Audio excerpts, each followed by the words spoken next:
오늘 우리가 함께 볼 하나님의 말씀은 예레미야 46장 27절과 28절, 27절부터 28절 두 절 말씀을 제가 봉독합니다. 내 종 야곱아 두려워하지 말라. 이스라엘아 놀라지 말라. 보라, 내가 너를 먼 곳에서 구원하며 내 자손을 포로된 땅에서 구원하리니 야곱이 돌아와서 평안하며 걱정 없이 살게 될 것이라. 그를 두렵게 할 자 없으리라. 여호와의 말씀이니라. 내 종 야곱아, 내가 너와 함께 있나니 두려워하지 말라. 내가 너를 흩었던 그 나라들은 다 멸할지라도 너는 사라지지 아니하리라. 내가 너를 법도대로 징계할 것이요 결코 무죄한 자로 여기지 아니하리라 하시니라. 아멘. 예전에는 학교에서 체벌이 당연했습니다. 지각하면 교문에서부터 빠따를 맞았고 또 수업 시간에 떠들면 또 맞았습니다. 만약 지금 그렇게 때리는 학교가 있다면 아마 난리가 날 것입니다. 고소 고발이 이어질 것이 뻔하고 학교의 구성원들 사이에서 또 굉장히 큰 문제들이 일어나겠죠. 그런데 얼마 전까지 체벌하는 것을 두고 교육계에서는 다양한 의견이 있었습니다. 체벌하는 것이 과연 나쁘기만 한 것이냐, 오히려 체벌이 필요할 때도 있지 않느냐, 이렇게 주장하고 지금도 그렇게 이야기하시는 사람들이 있습니다. 체벌이 폭력으로 흐르는 것은 잘못된 것이지만 적당한 체벌은 잘못을 바로잡는 데 확실한 효과가 있다는 것이죠. 이런 사안을 두고 말씀드린 대로 찬반 토론이 있기도 했는데 지금은 체벌을 반대하는 입장이 훨씬 힘을 받고 있습니다. 그런데 한쪽에서는 여전히 체벌이 있어야 한다는 주장도 있죠. 체벌에 대한 찬반은 뒤로 물려두고 과거에 체벌하는 그런 학교들이 많이 있었을 때 그 중에서는 체벌하는 선생님께 불만을 갖는 것이 아니라 감사하는 마음을 갖는 학생들을 종종 볼 수 있었습니다.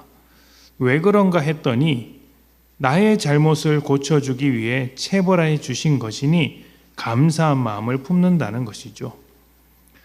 이런 마음이 있다면 굳이 체벌하지 않아도 말로 해도 충분히 알아들을 만할 것 같습니다. 이런 마음을 품은 학생이라면 말이죠. 자, 그런데 제가 말씀드리고 싶은 것은 다른 것에 있습니다. 학생이 선생님의 의도를 신뢰하게 된다면 체벌을 받아들이는 태도도 달라진다는 것이죠. 이런 모습은 부모와 자식 간에도 똑같이 있습니다. 자녀를 아무리 혼내도 부모 곁을 떠나지 않는 이유는 부모에 대한 신뢰 때문이죠. 선생님에 대한 신뢰나 부모에 대한 신뢰가 전혀 없다면 감사하기는커녕 도망가기에 바쁠 것입니다. 사람에 대한 신뢰가 있으면 그 사람이 하는 행동을 모두 이해할 수 없다 해도 관계는 흔들리지 않습니다. 때로는 그 행동이 나에게 아픔을 주고 손해를 끼치는 그런 경우도 있겠지만 그때마다 이유가 있겠거니 하고 기다려줍니다. 신뢰가 없는 사람이 볼 때는 이해되지 않는 행동이겠지만 신뢰 관계가 있는 사람이라면 얼마든지 기다려주고 흔들리지 않는 것이 가능한 일이죠.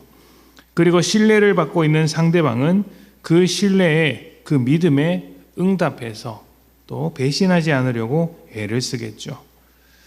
지금 이스라엘에게 닥친 멸망은 하나님의 진노이자 징계이지만 그렇다고 하나님께서 그들을 버린 것은 아니었습니다.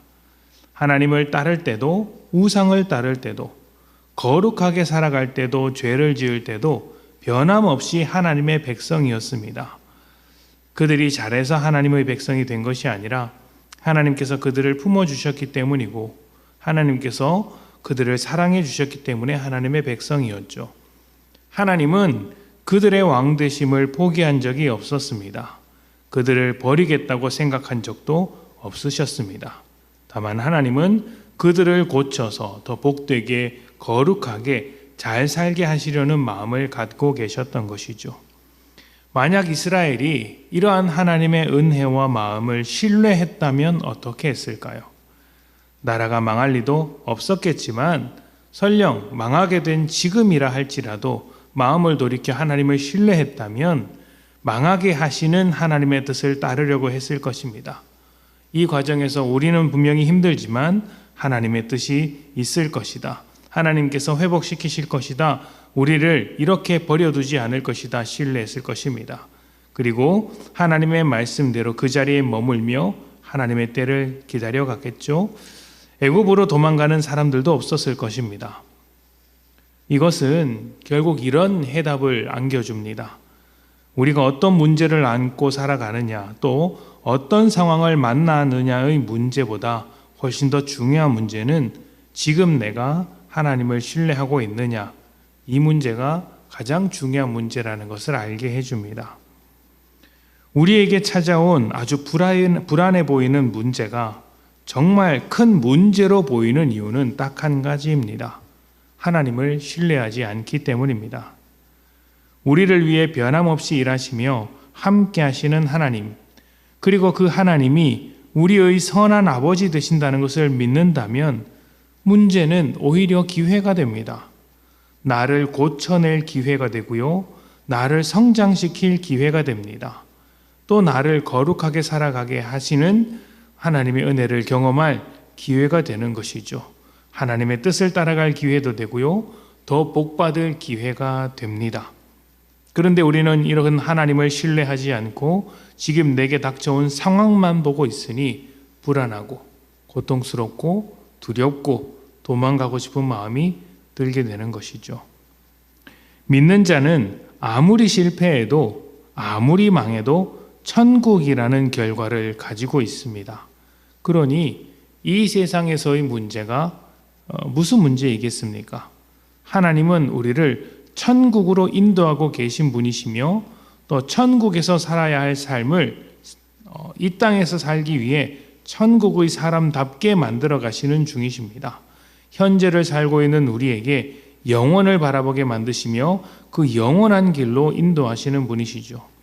영원을 바라보는 사람에게 현실의 문제는 인생의 전환점에 불과합니다.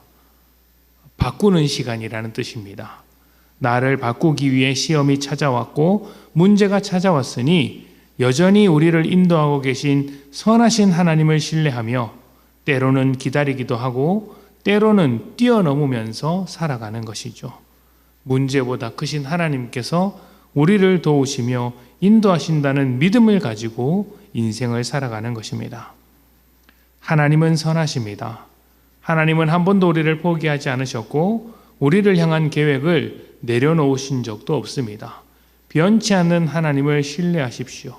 그리고 우리에게 찾아오는 다양한 상황을 하나님의 이름으로 승리하시기를 주님의 이름으로 축복합니다. 우리 함께 기도하겠습니다.